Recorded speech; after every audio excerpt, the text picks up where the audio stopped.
পৃথিবীতে যত নবী রাসূল আল্লাহ তাআলা পাঠাইতেন, সমস্ত নবী রাসূলরা সৃষ্টির ব্যাপারে যখনই কথা বলছেন, সৃষ্টির ব্যাপারে কোনো দ্বন্দ্ব নাই, কোনো বিভেদ নাই। সমস্ত কাফের, মুশরিক, বেঈমান, সমস্ত আল্লাহর শত্রুরা, আল্লাহর দুশমনরা, তারা সৃষ্টির ব্যাপারে ঐক্যমত্য প্রকাশ করছে যে সৃষ্টি তো আল্লাহরই। মানে সৃষ্টির ব্যাপারে তাদের কোনো দ্বন্দ্ব নাই।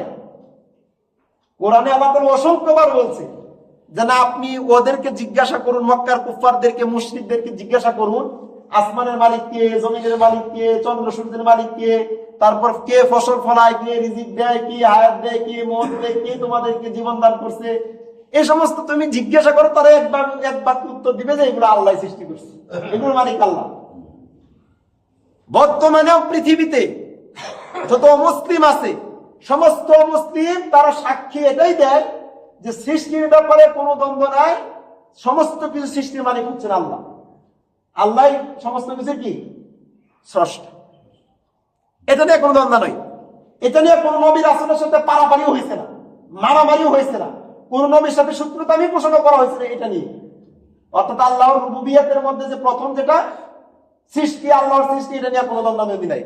দ্বন্দ্বাদ্বন্দ্বী কোনটার মধ্যে হয়েছে, মারামারি কোনটার মধ্যে হয়েছে, নবীদেরকে কোনটার মধ্যে হত্যা করছে, যখনই নবী রাসূলরা বলছে যে আলা লাহুল খালকু, সৃষ্টি যেহেতু আল্লাহ, ওয়াল আমর, আদেশও চলবো আল্লাহ, যখনই আদেশের কথা বলা হয়েছে তখনই তারা দ্বিমত পোষণ করা শুরু করছে। যখনই বলা হয়েছে হুকুম আল্লাহ চলবে, বিধান আল্লাহ চলবে, তখনই ওই যে এক শ্রেণীর মানুষ নবী রাসূলদের শত্রু হয়ে গেছে। সৃষ্টির ব্যাপারে কোনো সন্দেহ নাই, সৃষ্টি আল্লাহ তাআলাই করছে, কিন্তু হুকুমের ব্যাপারে কি হয়ে গেছে, সন্দেহ হয়ে গেছে। হুকুমের বেলায় ভিন্ন। মুহতারাম হাজিরিন, ভয়ঙ্কর একটি কথা, যদিও কথাটা আমার আপনার কাছে ছোট্ট, কিন্তু ভয়ঙ্কর কথা। যদি আমি আপনি আল্লাহর তাওহীদের উপর অটল থাকতে চাই, আল্লাহর যে রুবুবিয়ত রয়েছে, অর্থাৎ আমাদের রব আল্লাহ, এই রবকে যদি আপনি বুঝতে চান, তাহলে দুটি জিনিসকে আপনাকে মাথায় রাখতে হবে। একটা হচ্ছে সমস্ত কিছু আল্লাহ তাআলা সৃষ্টি করছেন, এরপরে আল্লাহ তাআলা সৃষ্টিকে আদেশও দিয়ে দিয়েছেন। আল্লাহর আদেশে চলতে হবে, আল্লাহর আদেশের বাইরে চলতে পারবি না। যদি চলিস তাহলে শেষ, ধ্বংস। মুহতারাম হাজিরিন, যখনই নবী রাসূলগণরা এই দাওয়াত দিছে যে সৃষ্টি যেহেতু আল্লাহ, তাহলে আদেশও মনে আল্লাহ, কিন্তু তারা মানে নাই। কোরআনের দিকে লক্ষ্য রাখুন, আল্লাহ সুবহানাহু ওয়া তাআলা বলছেন ওয়ামা তানকিমু মিন্না ইল্লা আন আমান্না বিআয়াতি রাব্বিনা লাম্মা জাআতনা রব্বানা আফরিগ আলাইনা সাবরান ওয়া তাওয়াফফানা মুসলিমিন। মুসা আলাইহিস সালাম যখন ফেরাউনের কাছে গেলেন, ফেরাউনের নাম শুনছেন আমি আপনি, ফেরাউনের কাছে যখন গেলেন তখন সে তার রবের পরিচয় দিচ্ছে, বলতেছে ফেরাউন, তোমার আর আমার রব একজন, সুতরাং সেই রবের হুকুম হয়েছে তুমি রবের গোলামি করবে, রবের আদেশ মেনে চলবে। তুমি রাষ্ট্র পরিচালনা করতেছো, কোনো সমস্যা নাই, তোমার মতো করে না, আমার আপনার অর্থাৎ তোমার আর আমার রব যেভাবে চালাতে বলবেন সেভাবে তোমাকে চালাতে হবে। যখন ফেরাউনকে এই কথা বলা হয়েছে, তখন ফেরাউন তো তিনি অবাক হয়ে গেছে। তুমি কোন রবের কথা বলতেছো মুসা? এখানে রব বলতে তো আমি, এই মিশরের মালিক তো আমি হচ্ছি রাষ্ট্র ক্ষমতার একজন মালিক, আমি এখানে আমার হুকুম চলবে, আর কারো হুকুম চলবে। তুমি কোন রবের কথা আমাদেরকে বলতেছো? মানে দুশমন হয়ে গেছে মুসা আলাইহিস সালাম। এই কথাটাই আল্লাহ তাআলা সূরা আরাফের 126 নম্বর আয়াতে বলছেন। মুসা আলাইহিস সালাম যখন ফেরাউনকে দাওয়াত দিলেন, ফেরাউন শত্রু হলো।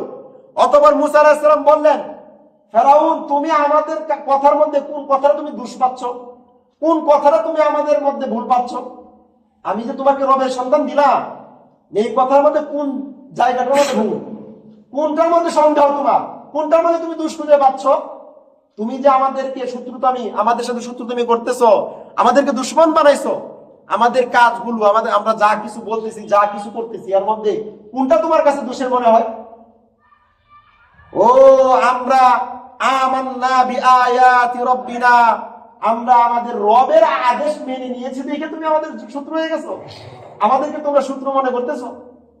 ফেরাউন বলতেছে যে রবের আদেশ আমি মেনে নিয়েছি বিদায় তুমি মনে করতেছো আমি তোমার শত্রু হয়ে গেছি, আমাদেরকে তোমরা হত্যা করতে যাচ্ছ, আমাদেরকে তোমরা দুশ্মন বানাইছো। রবের উপর ঈমান আনছি, রবের আদেশের উপর ঈমান আনছি দেখি। রব্বানা আফরিগ আলাইনা সাবরান ওয়া তাওফানা মুসলিমিন।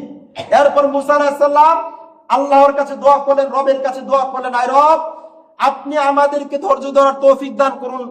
শত্রু অর্থাৎ ফেরাউন আমাদেরকে মারার জন্য প্রচন্ড চেষ্টা করতেছে, সুতরাং তাদের মোকাবেলা করার জন্য আপনি আমাদেরকে ধৈর্য ধরার তৌফিক দান করুন। ফেরাউনের যত চাল আছে, ফেরাউনের যত কৌশল আছে, সেই কৌশলের মধ্যে যেন আমি না পড়ে যাই, এ থেকে আপনি আমাকে রক্ষা করুন। ওয়া তাওফানা মুসলিমিন, এবং মুসলমান অবস্থায় আপনাকে মৃত্যুদান করিয়া। মুসলমান অবস্থায় কি করেন? মৃত্যুদান। এটা মুসা আলাইহিস সালাম ফেরাউনকে বলছে। কাকে বলছিল? ফেরাউনকে বলছিল।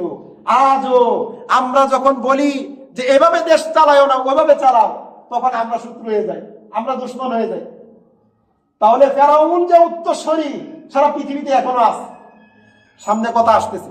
এরপর আল্লাহ তাআলা সূরা মায়েদার 59 নম্বর আয়াতে বলছেন, কুল ইয়া আহলাল কিতাবি হাল তানকিমুনা মিন্না ইল্লা আন আমান্না বিল্লাহ ওয়া মা উনজিলা ইলাইনা ওয়া মা উনজিলা মিন ক্বাবল ওয়া আন্না আকতারুহুম ফাসিকুন।